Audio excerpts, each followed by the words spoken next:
Hey everyone, today we're going to start another batch of seedlings. So don't worry, the tomatoes and peppers are doing fine. There's condensation on the lid, so I know that the heat mat is working. Peppers and tomatoes take sometimes 14 days just to germinate at the ideal temperature. So I'm not worried about these guys. I'm going to set them, forget them, come back later. What I'm going to do today are things that can deal with a little bit more cold. So I'm going to do some kale, dinosaur kale, trying some squash here, some sage, things that I want to put out in the garden sooner than my tomatoes and peppers. So I'm going to follow a very similar process. I cut each of the sections up for here.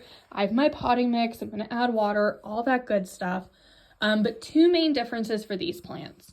One, I'm actually going to label this time because a dill seed, a squash seed, and a kale seed can start to look very similar, especially when you have multiple kales or multiple squashes. It can get very confusing versus a tomato and pepper plant do not look the same. So I know that I can tell the difference between the two. The second thing is that the tomatoes and peppers have to be on that heat mat because they require warmer temperatures. Because kale is more frost hardy, I'm going to just put it directly under that light up there. So let's get to it. And this is what I meant by soil being too wet. So if I grab some of this and squeeze it, see how there's water coming out of that? It's too wet. So I'm going to have to add some dry medium in here, so it's not leaking. We don't want it that wet. So the only thing I did different is after I planted, I just stuck a little tag in there. There is a seedling in there. It's not going to disrupt it. It'll be okay. You can even put it like on the side over here if that's more your speed and you want to do that, that's fine too. But I'm just going to label and then we're going to put it under the light. Also, it's very tempting to want to fill up every single one of these cells. I only have 6 plants, but 9 cells. That's okay. We are allowed to have empty cells when we're starting seeds. We don't want to jam pack this with 7, 8 different types of veggies because that then defeats the purpose of breaking them up individually. So it's okay. Not everything has to be filled to the brim. Okay, so now all that's left to do is to add the lid.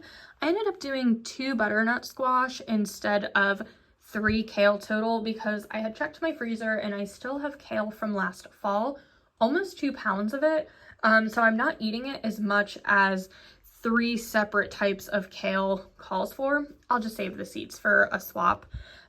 So we're just gonna go ahead and put this lid on.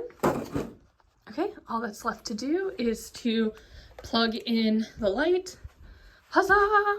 So that will be good. I'll leave the light on for like, I don't know, 12 hours. I'm going to set a timer on my phone.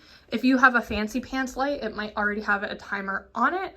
This is just a shop light that I bought for about $9 at a big box store, and then I kind of jerry-rigged it up top. You do what works best for you. I'm going to do what works best for me. And I know that because this is on top of where the peppers and tomatoes are, that it's going to protect from that extra light, so I don't have to worry about overheating my seedling. So yay, we got kale, we got squash, we got dill, sage, tomatoes, and peppers started.